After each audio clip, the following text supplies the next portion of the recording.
Βουλή, τον κύριο Κάτσες, είναι καθηγητής στο τμήμα κλασικής αρχαιολογίας στο Πανεπιστήμιο της Βόρειας Καρολίνας, να μας μιλήσει για το θέμα του, που είναι ένα ελαιοτριβείο του 7ου αιώνα π.Χ. στον Αζωριά, τον αρχαιολογικό χώρο του Αζωριά στο Καβούσι. Έχετε το λόγο.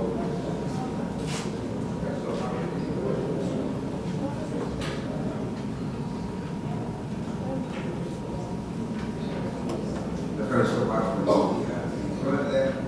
Η πρόσκληση να συμμετέχω στο συνέδριο. Να ξέρετε ότι η γνώμη μας αυτή τώρα των κρατών είναι αλλού και δύσκολα να καταλαβαίνετε αρνητικά στο την επόμενη σας. Το 2002 ξεκινήσαμε ανασκαφική έρευνα στις οικονομικές και πολιτικές σχέσεις του Αζωριά, μια αρχαϊκή πόλη που είναι στην περιοχή Καβουσίου, στην Ανατολική Κρήτη. Έκτοτε ο κύριος σκοπός μας ήταν να καταλάβουμε την οργάνωση της παραγωγής τροφής και την κατανάλωση αυτής. Για την υλοποίηση του σκοπού μας, να σου δείξω που βρίσκεται Αζωριά, προς πάνω από Καβούσι, για την υλοποίηση του σκοπού μας χρησιμοποιήσαμε πρακτικό κίνησμα, δηλαδή το νεροκόσκινο, δηλαδή η μέθοδο της επίπλευσης. Από το νεροκόσκινο βγάζει τους σπόρους σε καμία κατάσταση. Προκειμένου να ανακτήσουμε υπολείμματα τροφής. Είναι διάφορα παραδείγματα που θα σας δείξω. Αυτό που αναδύθηκε μελετώντας την αρχιτεκτονική, τα κινητά ευρήματα και τέλος τα υπολείμματα τροφής είναι μια εικόνα μιας πόλης της οποίας οι πολίτες συμμετείχαν στα δημόσια συζήτια με σκοπό το σχηματισμό κοινωνικής ταυτότητας. Το έλιο πιεστήριο, το έλιο τριγείο που θα μιλήσουμε σήμερα, ήταν ένα σημαντικό μέρος της πολιτικής συναισθητιάσεων. Στον ύστο 7ο αιώνα π.Χ. λύεται η αρχαϊκή πόλη του Αζωριά, η οποία μετά από 1,5 αιώνα ήρθε σε απότομο τέλος όταν οι κάτοικοι της εξαναγκάστηκαν να την αφήσουν και η πόλη κάηκε. Έχουμε μια γενικοστρώματα καταστροφής παντού στον ελληνισμό που σώζεται τους χασμένους σπόρους, που μας δείχνει για την διατροφή. Ο Αζωριάς απώνεται πάνω σε ένα δίκορφο λόφο, όπου οι ασκητές μας εργασίας αποκάλυψαν 2 δημόσια κτίρια, το κτίριο Συμποσίο, το λεγόμενο Ανδρίων ή το Communal Dining Building, που είναι το πάνω μέρος του λόφου, και το μνημιακό δημόσιο κτίριο, που είναι λίγο πιο κάτω, το οποίο κυριαρχεί στην Νότια Ακρόπολη. Εκτός των 2 κτιρίων ήρθαν το φως και σπίτια και ιερά. Τα 2 δημόσια συγκροτήματα ήταν αφιερώμενα στην πολιτική των συναισθιάσεων. Το κτίριο Συμποσίο, και αυτό η εικόνα είναι ένα δωμάτιο του κτιρίου, περιλάμβανε αρκετές αίθουσες εστίασης. Κάθε δωμάτιο έχει χώρο για περίπου 20 άτομα, ενώ το μνημιακό, το μεγαλύτερο κτίριο, το μνημιακό δημόσιο κτίριο, διέρχεται μια αίθουσα εστίασης, έκταση για περίπου τουλάχιστον 80 άτομα. Και τα 2 συγκροτήματα περιλάμβαναν επίσης πόμους και ερωτικούς χώρους, καθώς επίσης κουζίνες και αποθήκες, και αυτή η εικόνα δείχνει μια κουζίνα, που δεξιά και αριστερά είναι μια μικρή αποθήκη. Το ίδιο για αυτά είναι ορισμένα από τα ευλήματα της κουζίνας και της αποθήκης του Κυριακού Δημοσιογραφείου.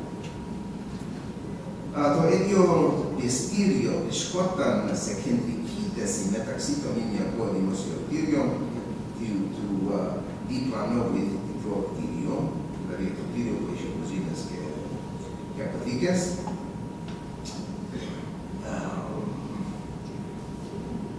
Και σήμερα από τη θέση αυτή θα περιγράψουμε το ελαιοπιστήριο και την παραγωγή ελαιολάδου μέσω των γνώσεων μας πάνω στην οικονομία και την πολιτική του Αζωριάνου. Στην αρχαϊκή περίοδο, το ίδιο κτίριο είχε δύο δωμάτια. Δεν ήταν δύο δωμάτια. Ένα μακρόστονο και ένα πιο μεγάλο μικρό.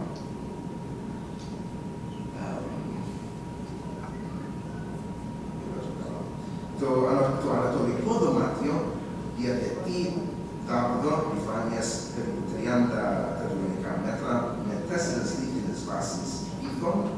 Στα βήματα του δωματίου συμπεριλαμβάνονται 3 στιτήρες και πύχοι, εκ των οποίων ένας βρέθηκε σε αποσπασματική κατάσταση, αλλά έχουμε σχεδόν το λόγο εδώ, έτσι ήθελα ως σκάπουμε. Το μέγεθος και την κάτωψη του δωματίου μαζί με την παρουσία των πύθων και των λίθινων πλάκων υποδεικνύουν ότι η κύρια λειτουργία του χώρου ήταν αποθήκευση, ήταν μια μεγάλη αποθήκη. Εκτός των παραπάνω ευλημάτων βρέθηκαν επίσης πολυάριθμοι ελαιοπυρήνες από την επιφάνεια του τραπέζου. Η έλλειψη κλειδών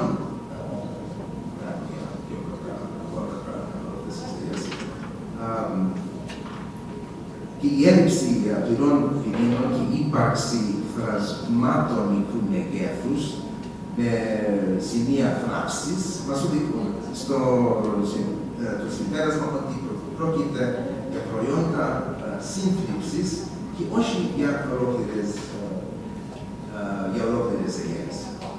Οι ελαιοπυρήνες βρέθηκαν συγκεντρωμένοι στο νότιο βόρειο του δωματίου σε μεγάλη απόσταση από το πύθο, που όπως σημαίνει ότι τα κομμάτια δεν ήταν μέσα στο βιτάλι, ήταν μέσα στο δωμάτιο, μάλλον σε βάρο. Μάλλον ήταν σε μια συσκευή που δεν σώζεται σήμερα. Το δυτικό δωμάτιο που μας ενδιαφέρει είναι πολύ μεγαλύτερο σε πλάτος από το ανατολικό και το λάμπαδο σε χαμηλότερο επίπεδο. Οι δύο χώροι επικοινωνούσαν μεταξύ τους μέσω μιας θηρίδας ντυσμένη να σου δείξω εδώ περίπου, δεν σώζεται πολύ καλά, αλλά υπάρχει μια θηρίδα εδώ ακριβώς πάνω από το βραβείο μέσα στο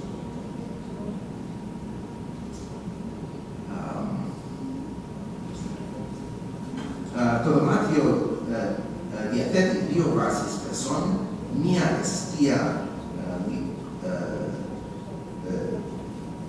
λίθινο περιγράμματος, μια καλύτερη εικόνα την εστία, και ένα φρανείο στο ύψος της θηρίδας γύρω στο μισό μέτρο ύψος. Τέλος, ένα δόμο, μια τετράγωνης διατομής, δίνει πέτρα εκεί, που πιστεύουμε είναι τριβείο, που πάει με αυτό το κυλινδρική πέτρα που θα βρισκόσει σε ένα λεπτό. Δηλαδή, είναι αποτέλεσμα της κρίσης, δηλαδή έχει φέρει κύλωμα στην άνω επιφάνεια της πέτρας, που είναι αποτέλεσμα της κρίσης ως τριβείο. Ο σπαστήρας έχει 3 συμμετρικά κιλώματα από μία πλευρά του. Και πιστεύουμε ότι η κρίση του Οσορόδα ήταν για την σύντριψη των ιδιών και το συνδυμένο υλικό. Θα βάζουμε, αυτή είναι η εικόνα που δείχνει είναι λευγραφικές φωτογραφίες που δείχνει αυτή που είναι δεξιά, είναι λευγραφικά. Και οι άλλες δύο εικόνες είναι από Ελλάδα, αλλά είναι από ελληνικούς οικισμούς στην Ιταλία του 6ου αιώνα. Είναι παράδειγμα. Λοιπόν, πιστεύω ότι η κρίση του Οσορόδα ήταν για τη σύντριψη των ειδών και το συνδυμένο υλικό θα βάζουν μέσα σε αυτό το αρχείο εδώ, ακριβώς δίπλα από την Μεγάλη Πέτρα. Αυτή η πέτρα ήταν κατασκευμένα από σχιστολιθικές πλάκες και από ένα μεγάλο πίθο, πιθανόν επενδυμένα με ύφασμα ή με σακί και να είχαν μέσα τους τις οκτοποιημένες αιτιές.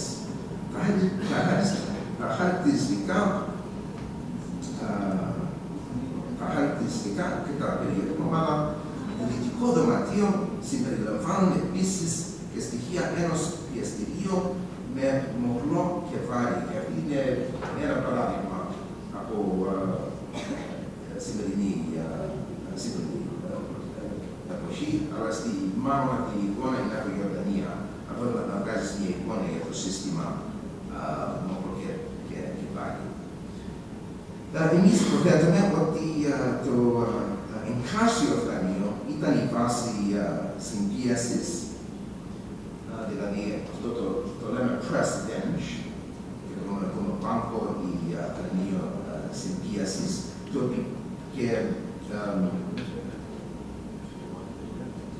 το επίπεδο του δαπέδου αμέσως βορειά από το φρανείο ήταν χαμηλότερο από εκείνο του νότιου και το κύλημα στο έδαφος ενδεχόμενος να όρισε χώρο για τους συλλεκτήρες. Οι υποδοχές στον νότιο τοίχο θα μπορούσαν να είχαν μεγάλα δοκάρια εκτενόμενα πάνω και πέρα από το φρανείο και κατά τη διάρκεια της συμπίεσης πιθανώς τα δοκάρια θα χαμηλώσουν ή θα ψηλώσουν ανάλογα με τα ποσότητα ιδιών. Ένα λίθινο φάρος, και αυτά είναι σε αυτές τις τύπους που τα κόβελα τα δοκάρια και μπορείς να δεις το καθώς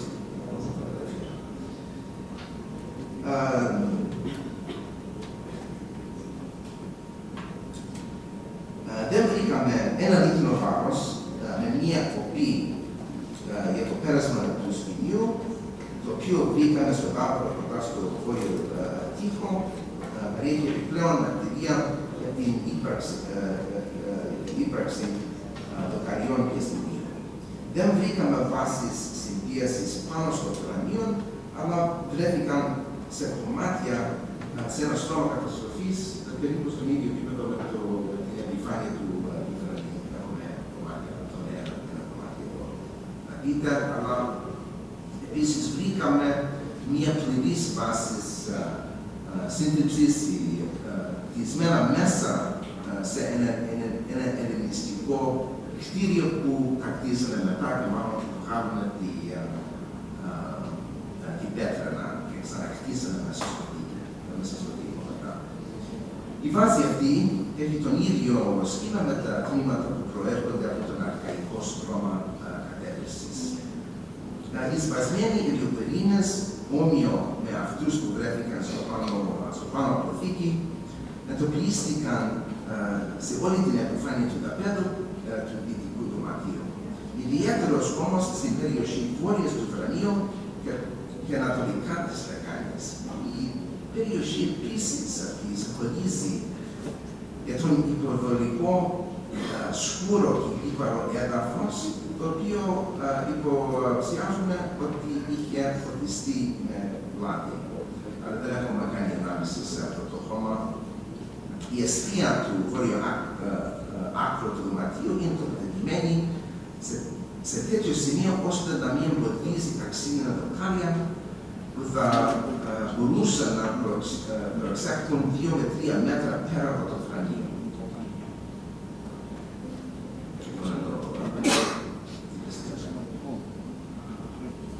Και βρήκαμε αρκετά οαστραγά που είναι μεγάλο του θρανικού πύρινο στάχτη με καμένα τα εσωτερικά του τυχώματα.